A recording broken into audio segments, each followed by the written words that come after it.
Hello everyone, आज का हमारा टॉपिक है inter convertibility of state of matter. So let's start. All the three state of matter are inter convertible. Matter के जो तीन state हैं, सॉलिड, लिक्विड, गैस, ये सभी आपस में जुड़े हुए हैं। मैटर को एक स्टेट से दूसरे स्टेट में चेंज किया जा सकता है। Let's take an example.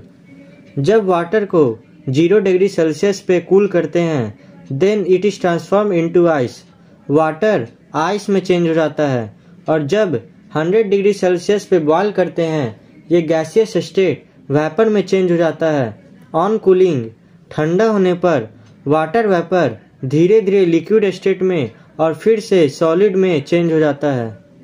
इस प्रकार हम देखते हैं कि टेम्परेचर चेंज होने पर मैटर के स्टेट भी चेंज होता है, लेकिन स्टेट के बदलने के दौरान मैटर के अंदर क्या होता है, हमें यह समझने की जरूरत है।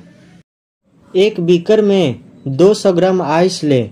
थर्मामीटर के बल्ब को आइस में डालें। टेम्परेचर 0 डिग्री सेल्सियस होना चाहिए। बीकर को एक बर्नर से हीट करें। आइस मेल्ट होना शुरू हो जाता है, लेकिन टेम्परेचर अभी भी 0 डिग्री सेल्सियस रहता है। आप देखेंगे कि जब तक वाटर में आइस मेल्ट नहीं हो जाता, टेम्परेचर फिक्स रहेगा।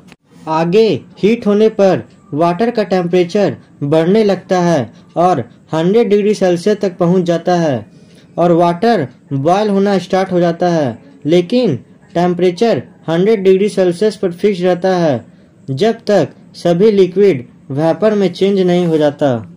जब हम लोग हीट दिए तो सॉलिड के पार्टिकल्स के बीच जो काइनेटिक एनर्जी है वो इंक्रीज हो रहा है। एज ए रिजल्ट पार्टिकल पहले रेस्ट पोजीशन पे था, हीट दिए तो पार्टिकल्स के बीच वाइब्रेशन होने लगा। सॉलिड के पार्टिकल्स के बीच जो इंटरमॉलिक्यूलर फोर्स है वो हीट को कंज्यूम कर ले रहा है। यही कारण है कि थर्मोमीटर में जो टेम्परेचर है उसमें कोई चेंजिंग नहीं हुआ।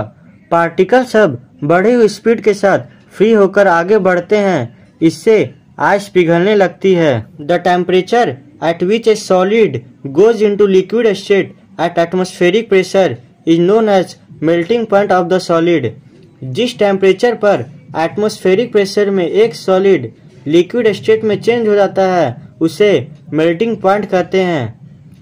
आइस का मेल्टिंग पॉइंट 0 डिग्री सेल्सियस है। आइस को सप्लाइड किए जाने वाला हीट उसके टेम्परेचर को नहीं बढ़ाता है, क्योंकि हीट का यूज पार्टिकल्स के बीच का इंटरमॉलिक्यूलर फोर्स को दूर करने के लिए किया जाता है। इस प्रकार यह हीट बीकर के कंटेंट्स में स्टोर रहता है। इसे लैटेंट हीट ऑफ फ्यूजन कहते हैं। The amount of heat energy absorbed when 1 kg of a substance changes from solid to liquid at its melting point is called the latent heat of fusion. जब किसी temperature का 1 kg solid से liquid state में melting point पर change होता है तो amount of heat energy absorb होता है, जिसे लैटेंट हीट ऑफ फ्यूजन कहा जाता है। आगे हीट करने पर लिक्विड के पार्टिकल्स एनर्जी को गेन करते हैं और जोर से वाइब्रेशन करने लगते हैं। वे इतने एनर्जेटिक हो जाते हैं कि इंटरमॉलिक्यूलर फोर्स ऑफ अट्रैक्शन को तोड़ देते हैं। वे अब लिक्विड छोड़ने और गैसियस स्टेट में जाने के लिए फ्री हैं। फिर लिक्विड बॉयल होने लगता है। The temperature at which a liquid is converted into gas और vapour is known as the boiling point of the solid. जिस टेम्परेचर पर एक लिक्विड को गैस या वेपर स्टेट में चेंज किया जाता है उसे बॉइलिंग पॉइंट ऑफ हीट कहते हैं। नॉर्मल प्रेशर पर वाटर का बॉइलिंग पॉइंट 100 डिग्री सेल्सियस है। हमने बॉइलिंग के दौरान देखा कि एक लिक्विड का टेम्परेचर हीट देने के बावजूद नहीं बढ़ता है। इसके बजाय सप्लाइड हीट एनर्जी पार्टिकल्स के काइनेटिक एनर्जी को बढ़ाने के लिए किया जाता है।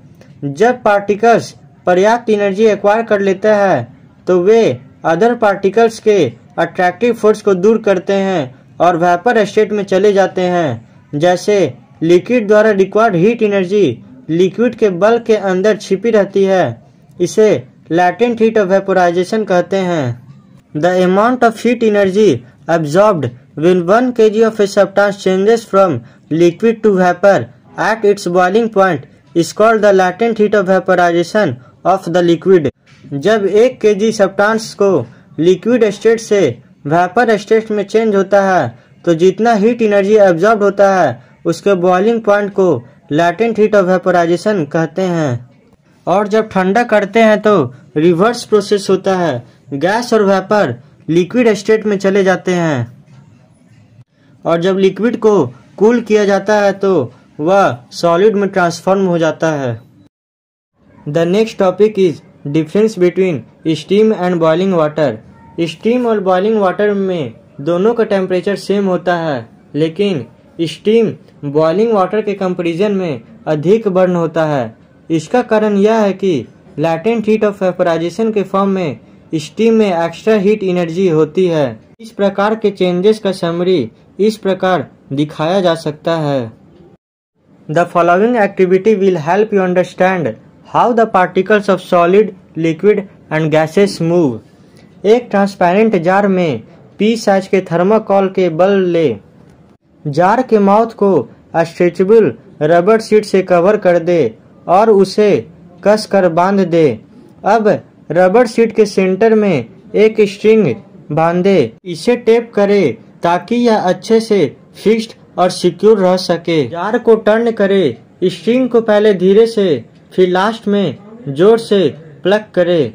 आप देखेंगे कि जार में बॉल किस प्रकार मूव कर रहा है। धीरे से हिलाने पर बॉल सॉलिड के पार्टिकल की तरह हल्के से हिलती है। स्लो स्पीड से प्लग करने पर वे कुछ हद तक अलग हो जाते हैं और लिक्विड के पार्टिकल्स की तरह बॉल मेन बॉडी के अंदर चले जाते हैं। जोर से प्लग करने पर बॉल जार के अंदर फ्लाई करने लगती है, जैसे कंटेनर में गैस के पार्टिकल करते हैं।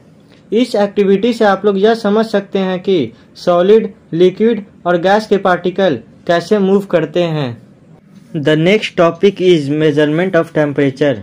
टेम्परेचर को मेजर करने के लिए 3 स्केल का यूज किया जाता है। First degree Celsius, second degree Fahrenheit, third kelvin. Celsius scale पर वाटर का फ्रीजिंग पॉइंट 0 डिग्री सेल्सियस लिया जाता है, जबकि बॉइलिंग पॉइंट 100 डिग्री सेल्सियस। इस स्केल को 0 डिग्री से 100 डिग्री तक कैलिब्रेट किया जाता है। फ़ारेनहाइट स्केल पर वाटर का freezing point 32 degree Fahrenheit and boiling point 212 degree Fahrenheit लिया जाता है। इस स्केल को 32 डिग्री से 212 डिग्री फ़ारेनहाइट तक कैलिब्रेट किया जाता है।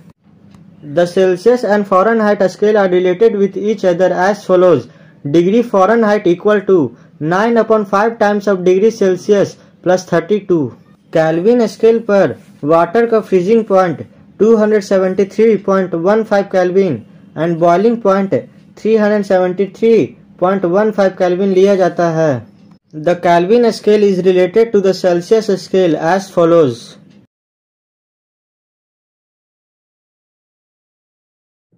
फर्स्ट क्वेश्चन है convert 30 degree Celsius to Kelvin scale. 30 degree Celsius को केल्विन में चेंज करना है। तो अभी हम लोग पढ़े कि सेल्सियस को केल्विन में चेंज करना है तो 273.15 ऐड करना है। तो यहाँ पे 32 डिग्री सेल्सियस है, इसमें 273.15 ऐड करेंगे तो हमारा आएगा 303.15 केल्विन। ये 30 डिग्री सेल्सियस को केल्विन में चेंज करने पर 303.15 केल्विन आता है। सेकेंड क्वेश्चन है convert 575 kelvin to Celsius scale. Kelvin को सेल्सियस में चेंज करने के लिए 273.15 माइनस करना है। सेल्सियस इक्वल टू केल्विन हमारा दिया हुआ है 575 माइनस 273.15, इसमें माइनस करेंगे तो हमारा आएगा 301.85 डिग्री सेल्सियस। 575 केल्विन को सेल्सियस में चेंज करेंगे तो 301.85 डिग्री सेल्सियस आएगा। थर्ड क्वेश्चन है convert 100 degree Fahrenheit in Celsius. अभी हम लोग पढ़े थे कि Fahrenheit equal to 9/5 terms of Celsius plus 32। तो फ़ारेनहाइट दिया हुआ यहाँ लिखते हैं Fahrenheit equal to 9/5 times of degree Celsius plus 32। तो Celsius equal to Fahrenheit minus 32 multiply 5/9।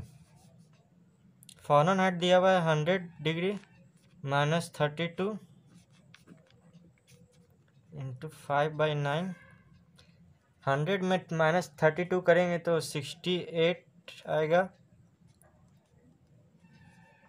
और इसको मल्टीप्लाई करेंगे तो 337.7 degree Celsius. Fahrenheit 100 degree Fahrenheit को सेल्सियस में चेंज करने पर 37.7 डिग्री सेल्सियस आता है।